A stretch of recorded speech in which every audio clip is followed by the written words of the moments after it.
Olá pessoal, tudo bem com vocês? Bom dia, boa tarde, boa noite, ótima madrugada para quem está nos acompanhando em mais uma maratona aqui no Explicando Direito. Para quem não me conhece, o meu nome é Sindicrê Oliveira e eu sou professor de Direito do Trabalho aqui da instituição. Nessa maratona, especificamente da área de Direito do Trabalho, eu vou pontuar com vocês os principais assuntos que caem com mais habitualidade no exame da ordem. E dentre esses assuntos, que têm uma incidência muito maior no exame da ordem, eu destaco para vocês o quê? O contrato de trabalho. Esse contrato de trabalho que é firmado entre empregado e empregador, ele possui algumas características importantes que vocês devem levar para a sua prova. O contrato ele está explícito aonde? No artigo 443 da CLT.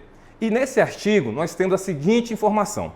O contrato de trabalho ele pode ser escrito ou verbal.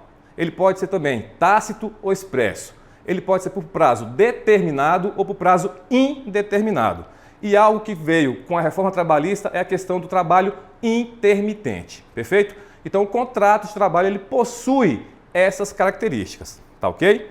E avançando um pouco, nós temos diversas espécies de contrato de trabalho no âmbito trabalhista, seja na CLT, seja em legislações esparsas, legislações infraconstitucionais que estão abordando esse tema.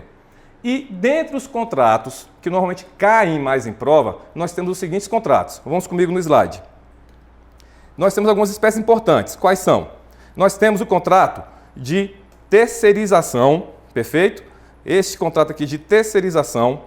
Temos o contrato temporário, que são contratos que foram alterados pela Lei 13.429. Ou seja, essa legislação alterou diversos aspectos da Lei 6.019 de 74, que aborda hoje o trabalho temporário e o trabalho do trabalhador terceirizado. Perfeito? Voltando lá no slide. Nós temos também a questão do teletrabalho, que foi instituído com a reforma trabalhista, e temos também o trabalho intermitente. Então, dentre as diversas espécies de contrato de trabalho, nós vamos destacar essas 4 espécies de contrato, que normalmente caem em exame da ordem. Principalmente a questão do teletrabalho e do trabalhador intermitente, porque são normas novas que veio com a reforma trabalhista.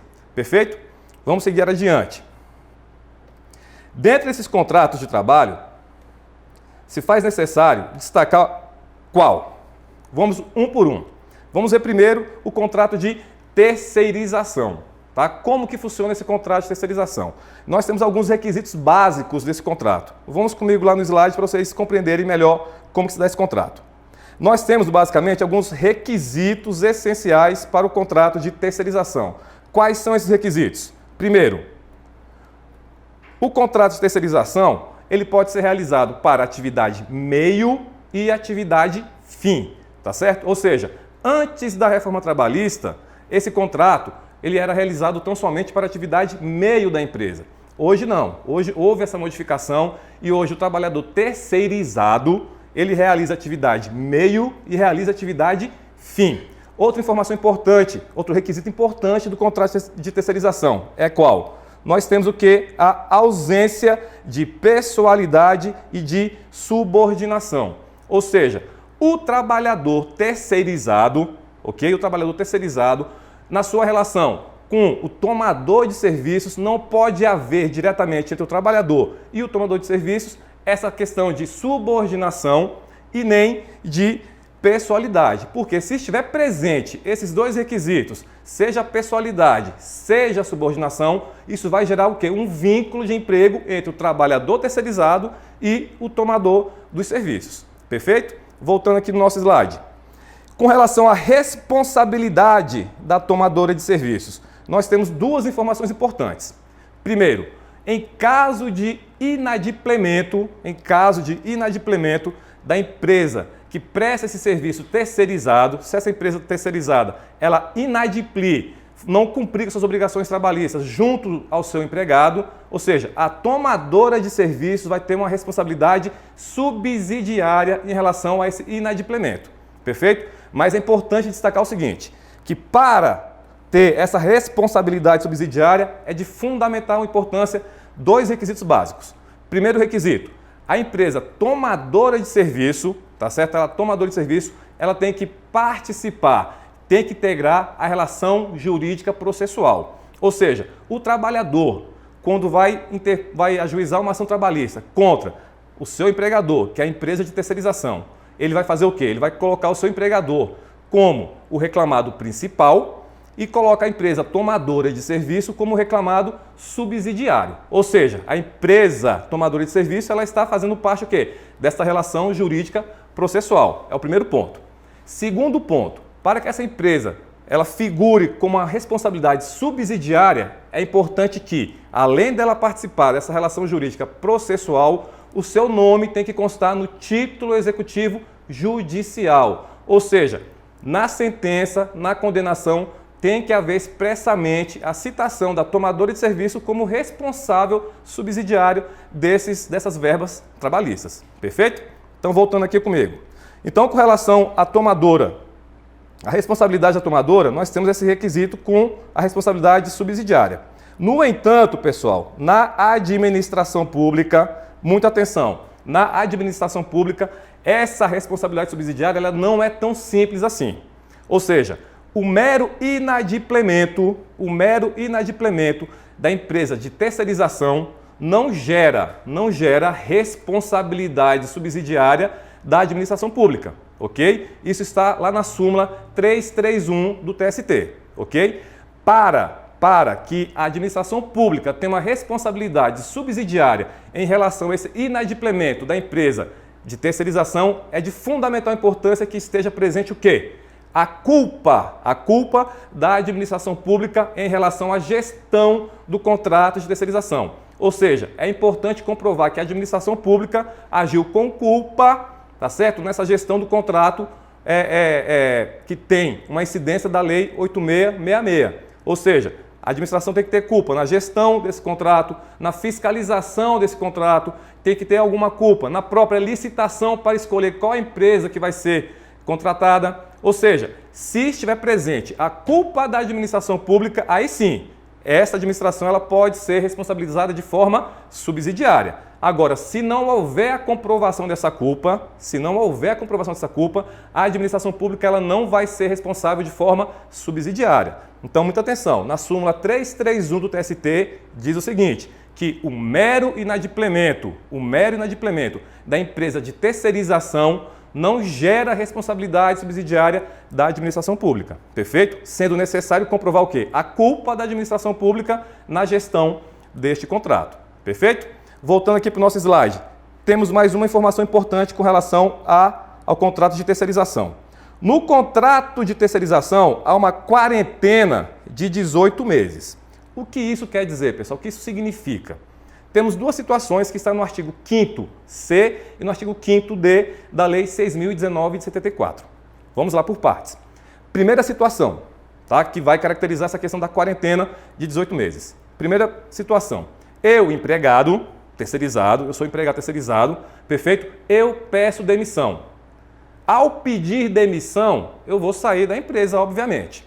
Eu saio da empresa e, por algum motivo, eu abro a minha própria empresa de terceirização, ok? Eu vislumbrei aquela situação, percebi que é algo muito bom e eu abri a minha própria empresa de terceirização.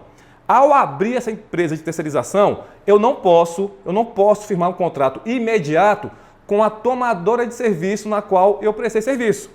Ou seja, eu tenho que esperar um lapso temporal de 18 meses para que eu possa firmar um contrato com a tomadora de serviço na qual eu estive presente. Perfeito? Esta é a regra geral. No entanto, se eu for um trabalhador aposentado e eu abrir uma empresa de serviço terceirizado, nesse caso eu posso firmar de imediato o contrato com a empresa tomadora de serviço. Perfeito? Então, muita atenção. Primeira hipótese, eu peço demissão, abri minha empresa de terceirização, eu tenho que cumprir um lapso temporal de 18 meses se eu quiser firmar contrato com aquela tomadora de serviço na qual eu prestei serviços. Perfeito? Salvo se eu for aposentado. Se eu for aposentado, eu posso firmar esse contrato de forma imediata, sem problema algum. Primeira situação que está no artigo 5º-C. No artigo 5º-D, nós temos qual situação? Eu, trabalhador terceirizado, eu fui demitido. Eu não pedi demissão, eu fui demitido. Quando eu sou demitido, a empresa prestadora de serviço terceirizado, ela pode me recontratar? sem problema algum, pode ter um novo contrato. No entanto, ela tem que aguardar o prazo, o lapso temporal de 18 meses para poder me contratar novamente. Tá ok? Nessa situação específica não tem exceção. Tem que esperar necessariamente o prazo de 18 meses para poder fazer um novo contrato. Tranquilo? Então esse prazo de quarentena de 18 meses ele é muito importante. Está lá no artigo 5º C e no artigo 5º D da Lei 6.019. Perfeito? Vamos partir para o próximo slide. Ver qual o próximo tema que nós vamos estar estudando. Trabalho temporário.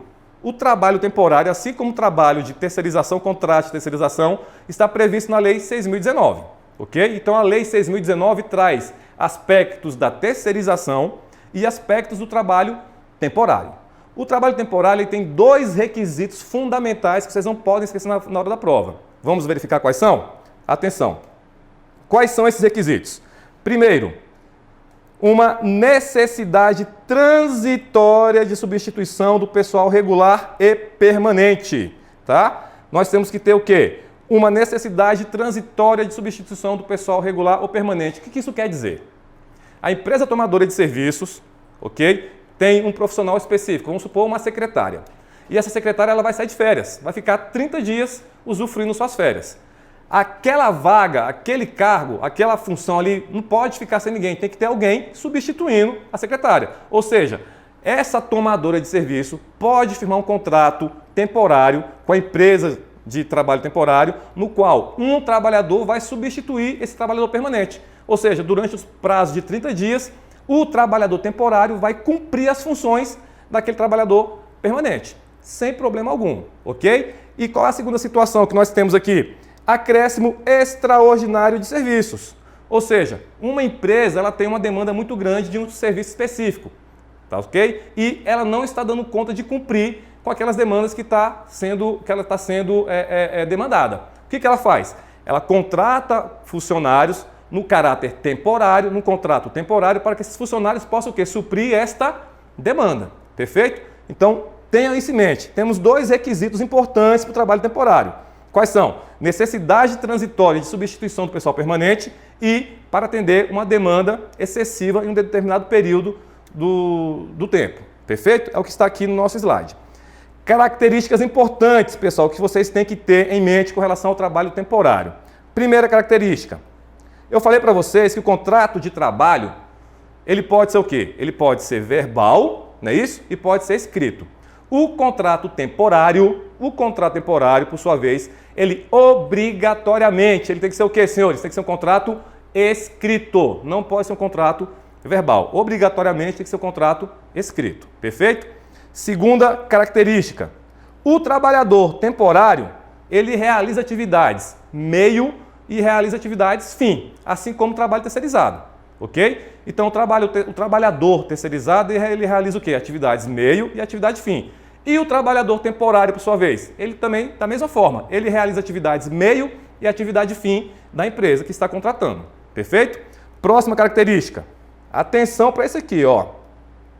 O prazo do contrato temporário qual é? É de 180 dias, até 180 dias, perfeito? E esse prazo ele pode ser prorrogado por mais 90 dias, ok? Então, muito cuidado, não é 180 mais 180 dias, é 180 dias, o prazo até 180 dias, podendo ser prorrogado por mais 90 dias, tá ok? Então, esse é o prazo do contrato temporário, muito cuidado. Que na terceirização o contrato não tem prazo estipulado, enquanto aqui no contrato temporário nós temos esse prazo estipulado, ok? Próxima característica, atenção, não há, pessoal, no contrato temporário o quê? Contrato de experiência, ou seja, você está contratando um trabalhador para substituir um funcionário permanente seu, ou está contratando um trabalhador para suprir uma necessidade, uma demanda muito grande que tem na sua empresa. Nesse caso, não há que se falar em contrato de experiência. Perfeito? Então, no contrato temporário não existe, não tem o chamado contrato de experiência.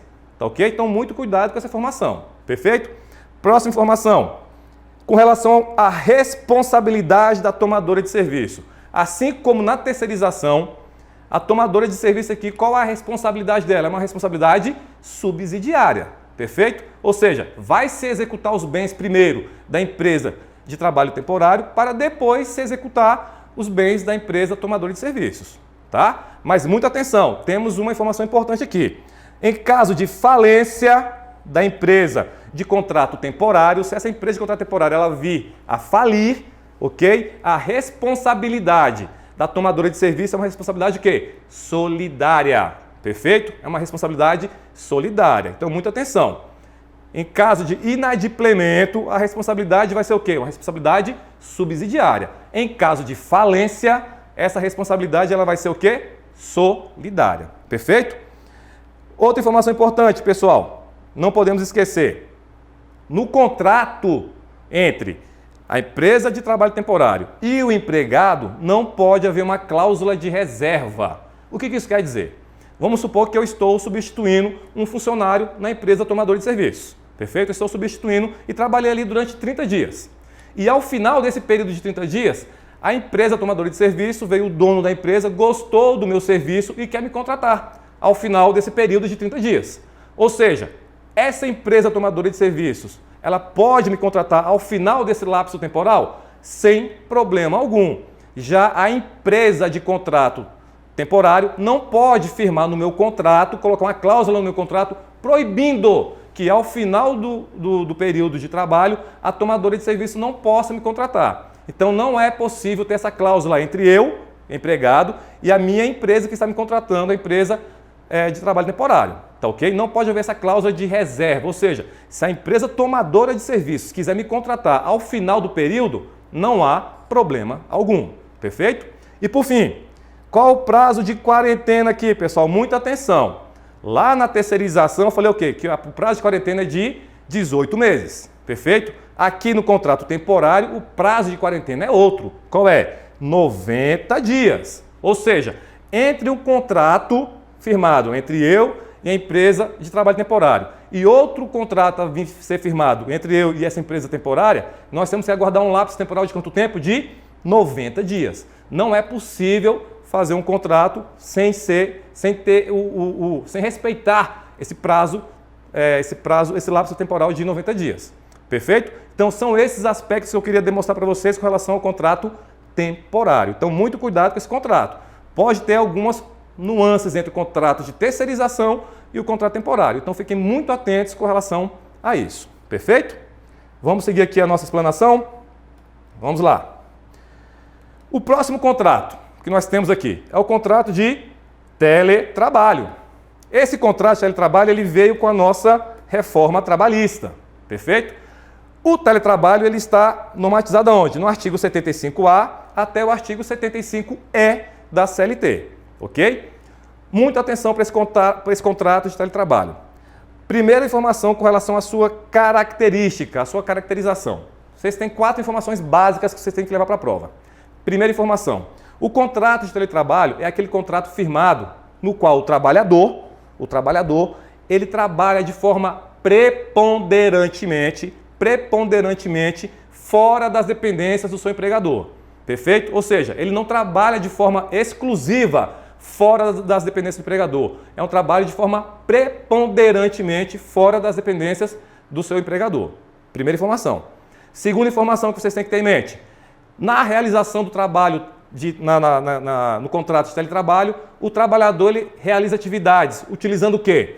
Tecnologias de informação e tecnologias de comunicação, tais como celulares, tablets, notebooks, ou seja, todos os instrumentos de tecnologia, de informação e comunicação são utilizados por esse trabalhador em regime de teletrabalho. Terceira informação importante. O regime de teletrabalho, tá, ele não se confunde com o trabalho externo, ok? O trabalho externo é um, enquanto o regime de teletrabalho é outro. Tá? Então não tem como confundir um com o outro, não são sinônimos. E por fim, o trabalhador em regime de teletrabalho, ele pode, eventualmente, ir às dependências da empresa para fazer algum tipo de serviço, para participar de alguma reunião, para prestar contas de alguma atividade. Ou seja, o fato do trabalhador comparecer esporadicamente às dependências da empresa, isso não descaracteriza o regime de teletrabalho. Ok? Então ele pode ir de forma esporádica e às dependências da empresa para fazer algum tipo de atividade e isso não vai descaracterizar, não vai eliminar o regime de teletrabalho. Perfeito? Então, muita atenção para essas 4 informações, ok? Voltando lá para o nosso slide. Com relação à solenidade, o que eu quero dizer com isso, pessoal? Vamos lá. O contrato de teletrabalho, ele tem 2 características básicas. Quais são? Ele tem que ser obrigatoriamente um contrato escrito, tá? Como eu falei para vocês, o contrato de trabalho pode ser verbal ou escrito, mas o contrato de teletrabalho, ele tem que ser obrigatoriamente contrato escrito, perfeito? E outra informação importante que tem que ter no contrato, tem que ter a descrição, a relação de quais as atividades que serão desenvolvidas pelo trabalhador, ok? Então tem que ser um contrato escrito e tem que ter o rol de atividades que serão desenvolvidas pelo trabalhador, tá ok? Então todo contrato em regime de teletrabalho tem que ter essa informação, tá? Tem que ter as atividades que serão desenvolvidas pelo trabalhador, ok? Alterações, o que isso quer dizer, pessoal? Vamos lá, vamos por partes. Nós temos 2 situações. Vamos supor que eu trabalho em regime presencial. Eu estou trabalhando em regime presencial, vou todo dia às dependências da empresa. Se o empregador quiser alterar o meu regime de trabalho do regime presencial para o regime de teletrabalho, nós temos que cumprir 2 requisitos básicos. Primeiro, temos que ter o quê? Um aditivo contratual. Ou seja, o meu regime de trabalho ele vai modificar. Então, como consequência, vamos ter que fazer um aditivo contratual. E a segunda informação que nós temos que ter, o segundo requisito que tem que ser cumprido nessa alteração do regime presencial para o teletrabalho, tem que haver o quê? A anuência, a concordância do trabalhador. Perfeito? Então, muita atenção. Do regime presencial para o regime de teletrabalho, temos 2 requisitos. Tem que ter a anuência, a concordância do trabalhador e temos que ter o quê? Um aditivo contratual. Perfeito? E o inverso, eu estou laborando em regime de teletrabalho e o meu empregador quer que eu volte para o regime presencial. Como que isso vai acontecer? Como que isso acontece? Atenção! Primeira informação, temos que ter um novo aditivo contratual, assim como na outra hipótese que eu mostrei para vocês. E nessa situação, o empregador ele tem que dar no mínimo, conceder no mínimo um lapso temporal de 15 dias, para que eu possa me adaptar novamente ao serviço presencial. Ou seja, tem que dar um interstício ali de 15 dias para que eu possa voltar do regime de teletrabalho para o regime presencial. Perfeito? Então, são essas as alterações que acontecem nesse regime de trabalho. Então, só ratificando essas informações para deixar bem sedimentada na cabecinha de vocês. Do regime presencial para o regime de teletrabalho, temos que ter o quê? O aditivo contratual e a anuência do trabalhador. Ponto. Do regime de teletrabalho para o regime presencial, temos que ter o quê? Um aditivo contratual e tem que ter o quê? Um lapso de tempo mínimo de 15 dias de transição para que eu possa sair do regime de teletrabalho e voltar para o regime presencial. Perfeito? Então, com relação ao teletrabalho, era basicamente isso que eu queria passar para vocês. Eu espero que vocês tenham entendido muito bem isso aí. Tá ok? Continuando, pessoal. Próximo contrato de trabalho. Nós temos agora o contrato de trabalho intermitente. Tá ok? Que também veio com a reforma trabalhista, perfeito? E quais são as características desse trabalho intermitente? Vamos aqui comigo no slide. Atenção! O trabalho intermitente é aquele em que há uma descontinuidade, atenção, há uma descontinuidade na prestação de serviço, ou seja, não há uma habitualidade. Então, pessoal, muito cuidado. O trabalhador em regime intermitente, ele tem uma relação de trabalho. Ele não tem uma relação de emprego. Por quê? A relação de emprego nós temos 5 requisitos básicos. Tem que ser pessoa física, pessoalidade, habitualidade, onerosidade e subordinação jurídica. O trabalhador em regime intermitente, ele não tem o quê? Ele não tem a habitualidade. Por quê? Ele vai ter períodos de atividade e vai ter períodos de inatividade. Com isso, ele não tem, dentro dos requisitos, não tem o quê? A sua habitualidade. Logo, ele tem uma relação de trabalho, ele não tem uma relação de emprego. Perfeito? Voltando no slide.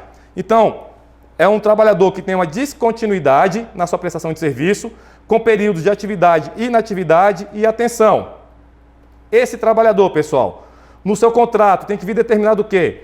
As horas, o valor da hora trabalhada. Ok? Então, o trabalhador intermitente no seu contrato, esse contrato ele tem que ser o quê?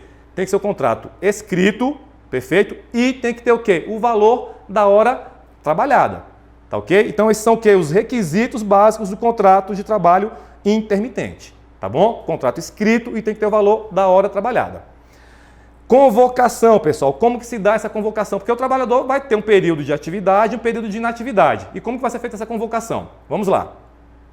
O empregador, quando vai convocar o trabalhador para realizar suas atividades, ele tem que utilizar qualquer meio idôneo e eficaz de comunicação, tais como e-mail, carta com aviso de recebimento, WhatsApp, ou seja, todo aquele meio de comunicação que vai o quê? De fato, efetivar essa comunicação.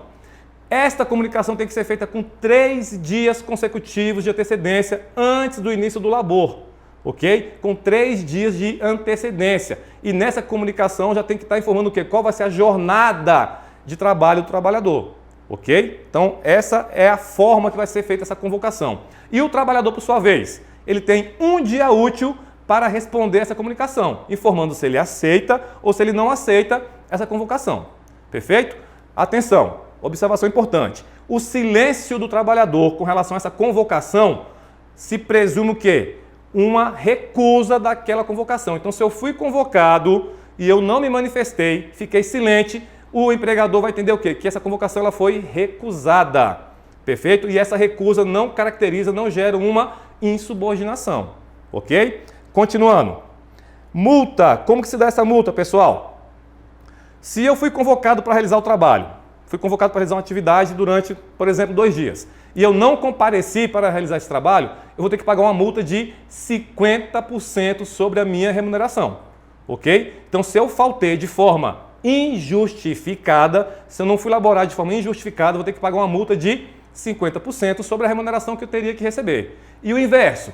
Se eu vou trabalhar e o empregador impede a realização do meu trabalho, ele também vai pagar uma multa de 50% sobre a remuneração que eu teria que receber. Tá ok? Então, muita atenção. Se o empregado falta injustificadamente e se o empregador impede a realização desse trabalho também de forma injustificada, vai ter incidência de multa de 50% sobre a remuneração que seria paga naquele período, ok? Agora, se a falta foi justificada por motivo de doença, alguma coisa, aí sim não vai ter a incidência de multa, tá bom? E por fim, o pagamento, pessoal, como que se dá esse pagamento do trabalhador intermitente? Esse pagamento ele é feito de forma imediata, ok? Ou seja, o trabalhador laborou, por exemplo, ele foi convocado para trabalhar 2 dias, trabalhou 2 dias seguidos, terminou o trabalho dele naquele segundo dia, de forma imediata o empregador tem que pagar a sua remuneração, imediata. Concluir o meu serviço de forma imediata, o empregador vem e paga a minha remuneração daquele período que eu laborei. Perfeito, pessoal? Então, com relação ao trabalhador intermitente, vocês têm que levar essas informações para a hora da prova. Perfeito? Continuando. Vamos lá. Então, nós vimos alguns aspectos sobre o contrato de trabalho. E agora vamos ver um pouquinho sobre a jornada de trabalho. Ok? Quais são os pontos que vocês têm que levar para a prova? Vamos lá, no slide comigo. Nós sabemos que a jornada de trabalho, em regra, ela é o quê? De 8 horas diárias ou 44 horas semanais. Perfeito? Muita atenção. Nós temos alguns trabalhadores que não possuem controle de jornada. Quais são esses trabalhadores? Comigo aqui no slide. Lá no artigo 62 da CLT, quem são essas pessoas? Aquele trabalhador que realiza atividade externa e incompatível com a fiscalização, perfeito? Com controle de jornada, e aquele gerente com poderes de gestão e que recebe uma gratificação de 40%. Ou seja, esses trabalhadores, eles não têm controle de jornada. E, por fim, nós temos o trabalhador, que eu mostrei para vocês agora há pouco, em regime de teletrabalho. Ou seja, se ele está em teletrabalho, não tem como você controlar a jornada desse trabalhador. Tá bom? Aqui no slide ainda comigo.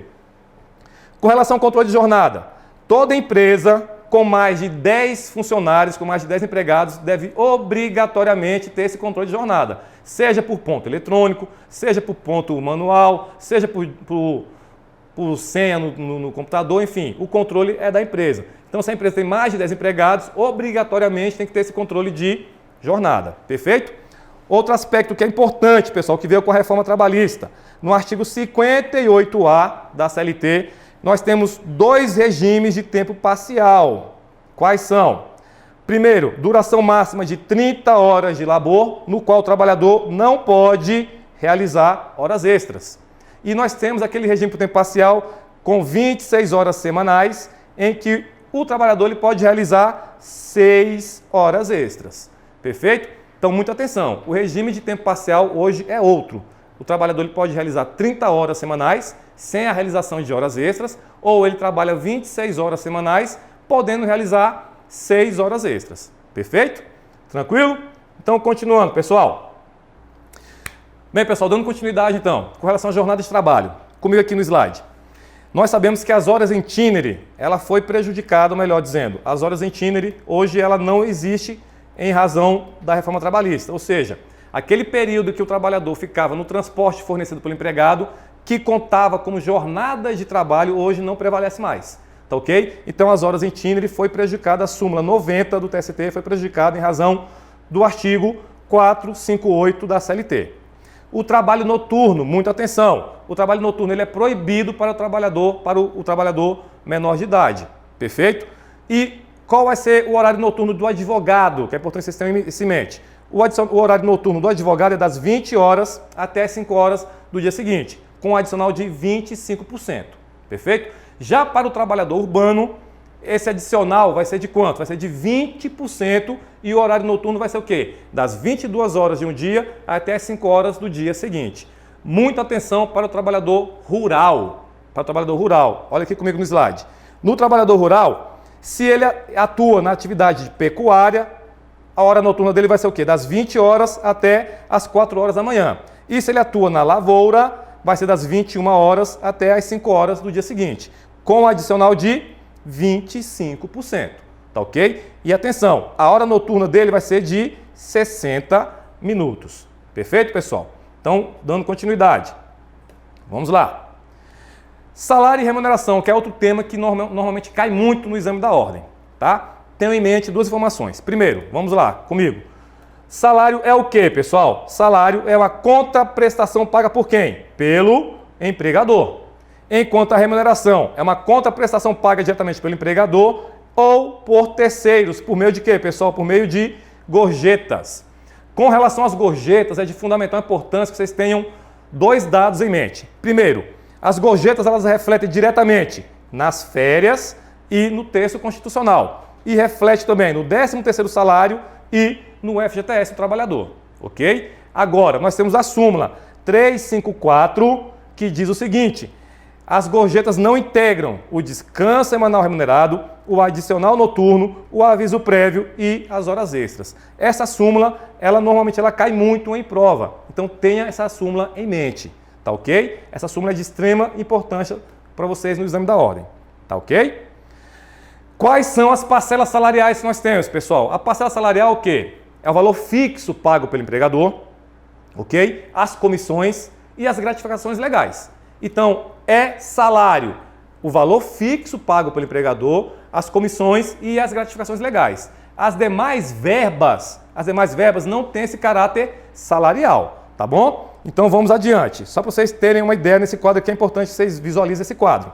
Nós temos aqui de um lado, aqui comigo no slide, nós temos aqui de um lado as parcelas salariais, ok? Que são comissões, percentagens, gratificações legais, quebra de caixa, os adicionais, tá ok? E do outro lado, as parcelas indenizatórias, tá bom? Então, muita atenção.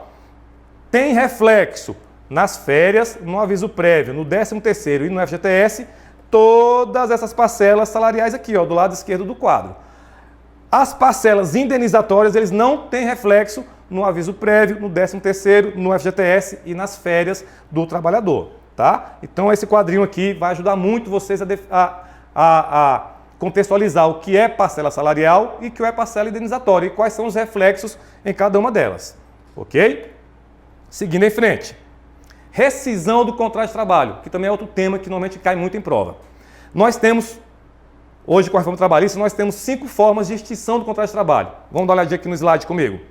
Primeira forma de extinção do contrato de trabalho que nós temos, qual é? Nós temos a resilição. A resilição é o quê? É uma manifestação unilateral para extinguir o contrato de trabalho. Se dá quando? Quando o trabalhador pede demissão ou quando o empregador demite o funcionário sem justa causa. Isso é a resilição. A resolução é quando acontece um ato faltoso. Ou seja, nós temos 3 situações: a demissão por justa causa, quando o empregado comete uma falta. Temos a rescisão indireta, quando o empregador comete uma falta. E nós temos a rescisão decorrente de culpa recíproca, quando o empregado e empregador cometem faltas que enseja a sua resolução contratual, tá bom? E temos 3 outras espécies. Quais são? Nós temos o distrato, que é o acordo firmado entre empregado e empregador. Muita atenção no distrato. No distrato, o empregado ele vai receber o quê? Ele vai receber metade do aviso prévio, se indenizado, e a metade da indenização do FGTS. E as demais verbas trabalhistas ele vai receber na sua integralidade. E atenção, no distrato, o trabalhador ele pode sacar até 80% do seu FGTS. Tá ok? Então, no distrato é um acordo entre empregado e empregador. No plano de demissão voluntária, esse plano de demissão voluntária ele só é possível por meio de um acordo coletivo ou de uma convenção coletiva. Tá? E nesse plano de demissão voluntária, o que acontece? O empregado ele dá plena quitação das verbas rescisórias. Ok? Ele dá plena quitação das verbas rescisórias que estão sendo pagas para ele. Tá ok? E por fim, nós temos a dispensa coletiva ou em massa. Cuidado, na dispensa coletiva em massa não há necessidade de acordo coletivo ou convenção coletiva e muito menos de autorização sindical. Tá ok? Enquanto no plano de demissão voluntária há necessidade de um acordo ou alguma convenção, na demissão em massa não há necessidade disso. Perfeito? Vamos seguir em frente, pessoal? Então vamos lá. Vamos continuar aqui com a nossa maratona. Aqui eu coloquei para vocês esse quadro aqui, para vocês darem uma olhada. As principais situações, quem seja a dispensa por justa causa e a dispensa da rescisão indireta. Tá ok? Então depois vocês analisem bem esse quadro aí, para vocês verem quais são as situações. No 482 da CLT, nós temos a demissão por justa causa, ok? Quando o empregado comete um ato faltoso. E no 483, quando o empregador comete um ato faltoso.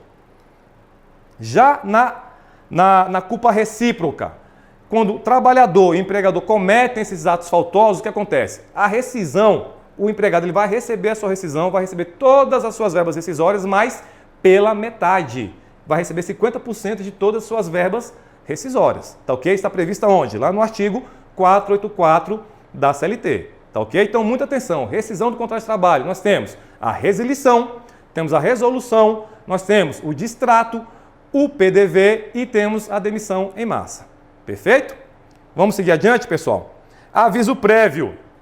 O que vem a ser o aviso prévio? O aviso prévio nada mais é do que uma mera comunicação do empregado ou do empregador para extinguir o contrato de trabalho.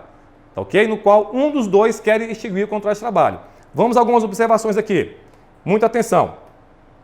Quando ela é concedida pelo empregador, o empregador, para o trabalhador urbano, o trabalhador urbano ele vai ter o quê? Uma redução de 2 horas na sua jornada de trabalho ou vai ter 7 dias consecutivos para se ausentar da empresa para buscar um outro labor. Tá ok? E se for um trabalhador rural, ele vai ter 1 dia da semana para buscar um outro trabalho. Se o empregado ele pede demissão, ele obrigatoriamente ele vai conceder o aviso prévio para o seu empregador. Se ele não concede esse aviso prévio, o que acontece? Esse valor do aviso prévio vai ser descontado na sua rescisão contratual. Perfeito? E atenção, pessoal, o prazo mínimo do aviso prévio é de 30 dias. Tá ok? Esse prazo mínimo é de 30 dias. Tá? E nós temos hoje o quê? Esse aviso prévio ele é proporcional ao tempo de serviço, podendo chegar no prazo máximo de 90 dias. Ou seja, no primeiro ano de labor é 30 dias de aviso prévio. De 1 ano de labor até 2 anos, 33 dias. Ou seja, a cada ano de labor você adiciona 3 dias para esse aviso prévio, tá? Totalizando o total de 90 dias de aviso prévio. Tranquilo? Continuando, pessoal. Nós temos algumas estabilidades e garantias provisórias previstas na CLT. Quais são? Vamos olhar aqui comigo? Vamos analisar um por um de forma bem pontual. Nós temos a empregada gestante, que ela vai ter uma estabilidade desde quando? Desde a confirmação da sua gravidez, ou seja, desde a data da confirmação da sua gravidez até o 5º mês após o parto. Ou seja, durante esse período, a gestante ela tem o quê? Uma estabilidade provisória, não podendo ser demitida sem justa causa. Tá? Nós temos também o empregado acidentado, que está previsto no artigo 118 da Lei 8213. Ou seja, esse empregado acidentado que recebe auxílio-doença acidentário, não é auxílio-doença, É auxílio doença acidentário, ele vai ter uma estabilidade de quando, pessoal? Ele vai ter uma estabilidade de 12 meses após o término do recebimento do seu auxílio, tá ok? Temos também o trabalhador representante da CIPA, ou seja, aquele trabalhador que compõe a CIPA como um membro eleito pelos empregados, ele também vai ter uma estabilidade o quê? Desde o registro da sua candidatura até um ano após o seu mandato. Perfeito? Esse trabalhador ele também tem a sua estabilidade. Tá ok? E informação traga pela reforma trabalhista. Nós temos o quê? Uma comissão de trabalhadores, ou seja, naquelas empresas que possuem de 200 a 300 funcionários, até 3.000, perdão, de 3.001 a 5.000 funcionários, ou mais de 5.000 funcionários, elas podem formar o que? Comissão de empregados, que vai fazer o quê? Vai intermediar as negociações entre empregado e empregador. Ou seja, vai ser uma comissão que vai ser uma ponte de comunicação entre os trabalhadores e o seu empregador. Esses trabalhadores que compõem essa comissão, eles também têm uma estabilidade. E qual é essa estabilidade? É desde o registro da sua candidatura até um ano após o mandato. Perfeito? E por fim, pessoal, para a gente encerrar aqui a nossa maratona, nós temos o dirigente sindical, tá ok? O dirigente sindical é aquele que tem uma estabilidade desde quando? Desde o registro da sua candidatura, ok? Até um ano após o mandato, até um ano após a conclusão do seu mandato, tá ok? Muita atenção, o dirigente sindical, a estabilidade dele vai ser, quem vai sofrer essa estabilidade é quem? O titular do cargo e o seu suplente. Não é tão somente titular, vai ser o titular e o suplente vai ser titular, vai ter o que? Essa estabilidade provisória, tá ok? E muita atenção, não gera, pessoal, não gera a estabilidade se a candidatura desse empregado ocorreu quando? Se essa candidatura ocorreu no contrato por prazo determinado ou durante o período de aviso prévio. Ou seja, se eu estou trabalhando num contrato por prazo determinado e eu me candidatei a um cargo do sindicato, eu não vou ter minha estabilidade provisória. E se durante o aviso prévio eu também me candidato a um cargo sindical, eu também não vou ter o quê? Essa minha estabilidade. Perfeito? E por fim, pessoal, esse trabalhador ele só pode ser dispensado se cometer uma falta grave. Ok? Ele não pode ser demitido sem justa causa, desde o registro da sua candidatura até um ano após a conclusão do seu mandato. Perfeito? E para demiti-lo é necessário o quê? Apuração de um inquérito de falta grave. Ou seja, por meio de um inquérito para apuração de falta grave é que esse trabalhador, dirigente sindical, ele pode ser o quê? Pode ser demitido. Tranquilo? Então aqui, pessoal, nós vamos encerrando aqui a nossa exposição, tá? Vamos encerrando aqui a nossa maratona. É importante que vocês revisem tudo isso que nós passamos para vocês, deem uma lida na legislação, leiam a doutrina, que com certeza vocês vão conseguir a aprovação no exame da ordem de vocês, tá bom? Eu agradeço do fundo do meu coração a atenção, espero que vocês tenham gostado e estaremos à disposição para o que vocês precisarem, tá bom? Um forte abraço e até a próxima.